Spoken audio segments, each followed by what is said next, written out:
Oman का जो law होता है रेजिग्नेशन पे, वो क्या है, तो उसके बारे में चलिए कुछ इन्फॉर्मेशन देते हुए सोच रहा हूँ कि यहाँ से जाते जाते आप लोग को एक छोटा सा इन्फॉर्मेशन दे दूँ यहाँ पे कैसा लॉ है बोल के। तो हमारे पास देख रहे हैं आप लोग, ये पेपर है, सही है, ये रेजिग्नेशन लेटर है जो कि एचआर के तरफ से प्रोवाइड की जाती है। ओके, हेलो गाइस, तो welcome back to my YouTube channel. और थंबनेल से आप लोगों को समझ में आ गया होगा कि आज किस टॉपिक पर बात चलने वाला है। तो गाइस, मैंने और राजू भाई ने अपने कंपनी में रिज़ाइन कर दिया है। हम लोगों ने रिज़ाइन पेपर डाल दिया है। अभी उसके बाद में जो प्रोसेस होता है ना कि क्या मिलेगा, कितना पैसा मिलेगा, क्या सैलरी मिलेगा, वो सब राजू भाई आपको मैं अभी आगे सब अच्छे से एक्सप्लेन कर देंगे। तब तक के लिए वीडियो में प्लीज़ बने रहें। अगर आप लोगों को जानना है तो प्लीज़ मेरे वीडियो में बने रहें। जय हिंद दोस्तों, फिर से मैं आ गया हूँ बिट्टू भाई के चैनल में। तो जैसा कि आप लोग जान रहे हैं, आज का टॉपिक रहेगा रिजाइनेशन के बारे में। तो हमने रिज़ाइन डाल के बैठे हैं और हमारे साथ बिट्टू भाई भी रिज़ाइन डाल के बैठ गए हैं। हम दोनों आदमी बैठे हुए रिज़ाइन में। तो आज बता दूं कि यहाँ पर ओमान का जो लॉ होता है रेजिग्नेशन पे, वो क्या है, तो उसके बारे में चलिए कुछ इन्फॉर्मेशन देते हुए सोच रहा हूँ कि यहाँ से जाते जाते आप लोग को एक छोटा सा इन्फॉर्मेशन दे दूँ यहाँ पे कैसा लॉ है बोल के।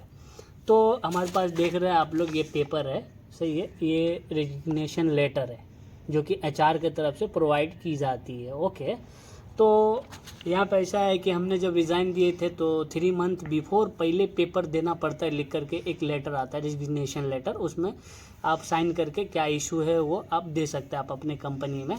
तो कंपनी उसके बाद का क्या प्रोसेस रहेगा वो सब अपना वो करेगा। तो लगभग 3 महीने जब हो जाएंगे तो समझो आपको फिर कंपनी क्या करेगी, आपका ड्यूटी ऑफ करने का एक डेट फाइनल करेगी कि इस डेट में आप बैठ जाओ, आपका यहाँ तक का ड्यूटी है। फिर उसके बाद आपका क्या है, सेटलमेंट के लिए वो लोग रेडी करेंगे। फिर आपका जो भी ये बीच में ड्यूटी हो मंथ के बीच का, तो उसका पूरा टाइम शीट बना करके आपकी जो साइड होंगे वो साइड से कंपनी को एचआर में सबमिट करेंगे।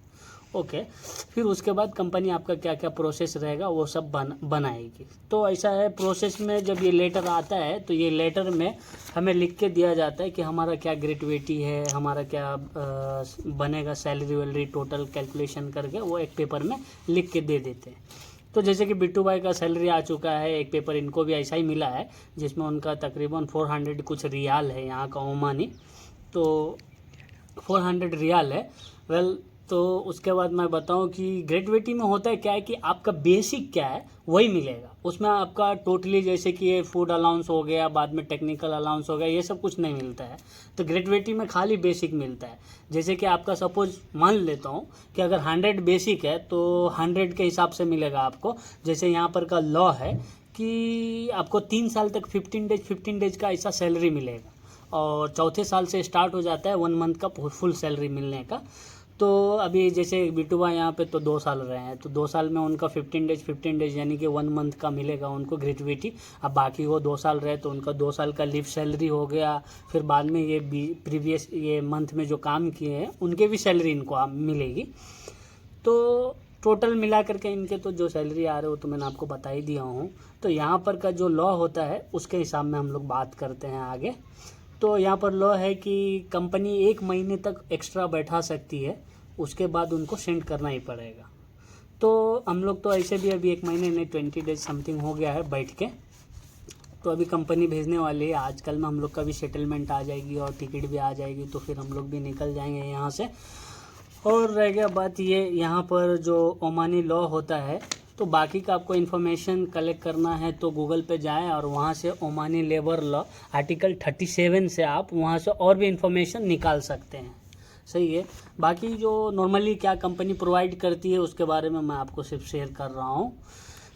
तो शेयर में यही है कि अभी कंपनी हमको समझ लो कि अभी जितना है हमारा सेटलमेंट वो सब दे के क्लियर करेगी, फिर उसके बाद टिकट मिलेगा, फिर हम लोग यहाँ से निकल जाएंगे। और ये ऑप्शन एक और होता है, इसमें ऑप्शन क्या होता है, जैसे आपने डिज़ाइन मार के बैठ गए, अगर इस बीच में चाहे तो आप किधर भी एक इंटरव्यू भी मार सकते हैं नई कंपनी में। यही ओमान में मैं हूँ तो ओमान की बात कर लेता हूँ, तो ओमान में ही किधर आप इंटरव्यू मार करके उसके बाद अगर आपको अच्छा लग रहा है, कंपनी सही है, आपकी सैलरी भी अच्छी मिल रही है, तो फिर आप कंपनी से एक एनओसी ले सकते हैं, आप पुरानी कंपनी से, कि भाई मैं यहीं जॉब करूँगा। तो आप टिकट नहीं लेकर यहीं से यहीं जॉब कर सकते हैं। उसके लिए कंपनी आपको एक एनओसी लेटर देगी, जिसको सीधे भाषा में बात करें तो नॉन ऑब्जेक्शन सर्टिफिकेट बोलते हो उसको। तो वो ले करके आप अपनी नई कंपनी में सबमिट करेंगे। फिर वहाँ से आपको एक डॉक्यूमेंट मिलेगा जो कि पुरानी कंपनी में आपको देनी पड़ेगी वो, ताकि इसके तौर पे रहता है कि आपको तो पुरानी कंपनी पहले बुलाई है, फिर उसके पास भी एक कुछ प्रूफ होना चाहिए कि आप कौन से कंपनी में गए हो, वो आगे शो कर सकता है। कुछ भी इनफैक्ट अगर हुआ आगे चल के तो उसके लिए वो एक डॉक्यूमेंट मांगती है। बाकी यहाँ पर अभी एनओसी का भी प्रॉब्लम ख़त्म हो गया, अभी एकदम इजीली मिल जाता है, तो चाहे तो आप चेंज कर सकते हैं। और बाकी मैं ये पेपर में आप लोग को ये पेपर का एक पिक्चर दूंगा जिसमें आप पढ़ भी सकते हो। ऐसे मैं पढ़ूंगा तो वीडियो बहुत बड़ी हो जाएगी, लंबी हो जाएगी, क्योंकि 2 पेज के पूरे पेपर है, एक पेज ये भी है और एक ये भी है। तो आगे की इन्फॉर्मेशन भी देते रहेंगे इंशाल्लाह। तो मैं बोल रहा हूँ, इसके बाद रखते हैं फिर। जय हिंद दोस्तों, मिलते हैं आगे वाली वीडियो में।